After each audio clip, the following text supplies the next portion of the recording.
اللہ تعالیٰ پر جب یقین پختہ ہوگا تو پھر اس کی محبت کی نشأت ہوگی، اور وہ یقین کیسے ہوگا؟ اس کی ذات تک پہنچنا تو کسی کے بس کا روگ نہیں ہے، لیکن یقین اس کی صفات کے علم سے ہوگا۔ اور وہ اللہ تعالیٰ نے قرآن مجید میں کتنے مقامات پر اپنی صفات کے ذریعے سے اپنی پہچان کروائی ہے۔ یہ پھیلتے ہوئے سائے، یہ بلند و بالا کوہسار، یہ بغیر ستون کے کھڑا ہوا آسمان، دنیا کے سارے معمار جڑ جائیں، 1 فٹ کی ٹائل بغیر کسی سپورٹ کے کھڑی نہیں کر سکتے، تو یہ اتنا بڑا آسمان بغیر ستون کے کھڑا ہے، تو یہ اس کی ذات پہ دلیل ہے۔ ہمارے انفس کے اندر کتنی دلیل ہے، یہ تنفس کا نظام ہے، یہ انہضام کا نظام ہے، یہ ہمارا دھڑکتا ہوا دل، اس کا اپنا ایک نظام ہے۔ پھر اللہ تعالیٰ نے یہ دماغی سسٹم لگایا ہوا ہے۔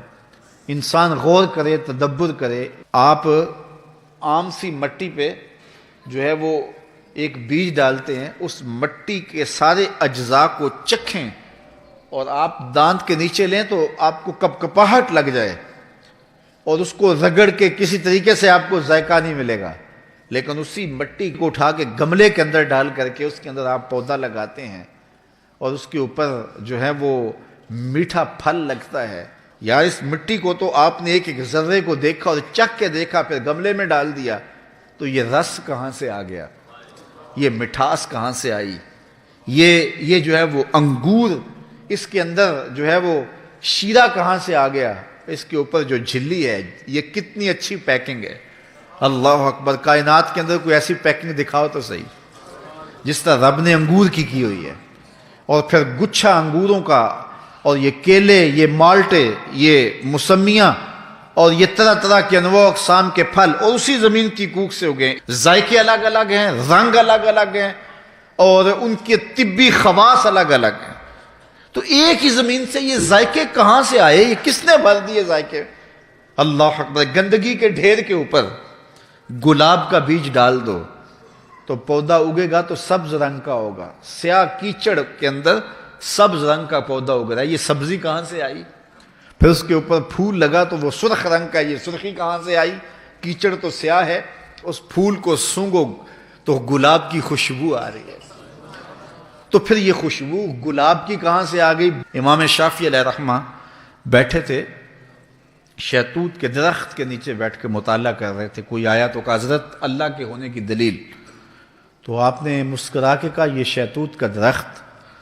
کہا یہ کیا بات ہوئی، جو چیز سامنے آ گئی اس کو دلیل قرار دے دیا۔ کہا دیکھو یہ شہتوت کا درخت ہے، یہ عام سی مٹی ہے جس میں اگا ہے، مٹی کا تجزیہ کر لو، اس میں وہ ذائقہ ہی نہیں ہے جو اس میں ہے، تو یہ کہاں سے ذائقہ آ گیا؟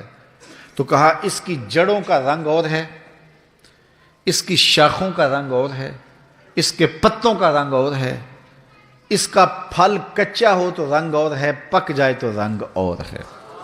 پھر کہا کہ اس کے شاخوں کی تاثیر اور ہے، طبی تاثیر، اس کے پھل کا ذائقہ اور ہے، کچا ہو تو اور ہے، پک جائے تو اور ہے۔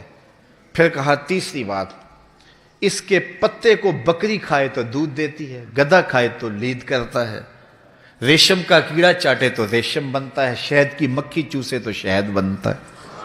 میٹیریل ایک ہے، نتیجہ الگ الگ کیوں پیدا ہو رہا ہے؟ کہا یہ اللہ کے ہونے کی دلیل نہیں ہے تو اور کیا ہے؟ اللہ نے 2 دریاؤں کا ذکر کیا ہے، 2 سمندر میں روئیں چلتی ہے، ھذا عذب فرات، ھذا ملح اجاج، یہ سخت کڑوا اور یہ سخت میٹھا، درمیان میں کوئی آڑ نہیں، دیوار نہیں، پہاڑ نہیں، کوئی روک نہیں، یہ دونوں پانی اکٹھے چلتے ہیں، میلوں اکٹھے چلتے ہیں، آپس میں ٹکراتے ہیں، کڑوا میٹھا نہیں ہوتا، میٹھا کڑوا نہیں ہوتا، درمیان میں آڑ بھی کوئی نہیں، کہا رب کے حکم کی آڑ ہے۔ اللہ اکبر! اب بتاؤ یہ کون کر رہا ہے؟ کوئی کر سکتا ہے؟ پوری دنیا زور لگا لے، ایک بالٹی کے اندر آپ 2 طرح کی بوتلیں ڈال لیں، پیپسی بھی ڈال لیں، مرنڈا بھی ڈال لیں، پھر نکال کے الگ الگ کر کے دکھائیں، ہو نہیں سکتا۔ ذائقے مکس ہو جائیں گے، رنگ مکس ہو جائیں گے، پانی مکس ہو جائے گا، لیکن کھلے سمندر میں پانی کی 2 روئیں چل رہی ہیں، یہ قرآن بتا رہا ہے۔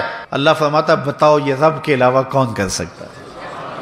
اللہ اکبر! تو یہ وہ دلیلیں ہیں جو اللہ کے وجود پر ایمان کو پختہ کرتی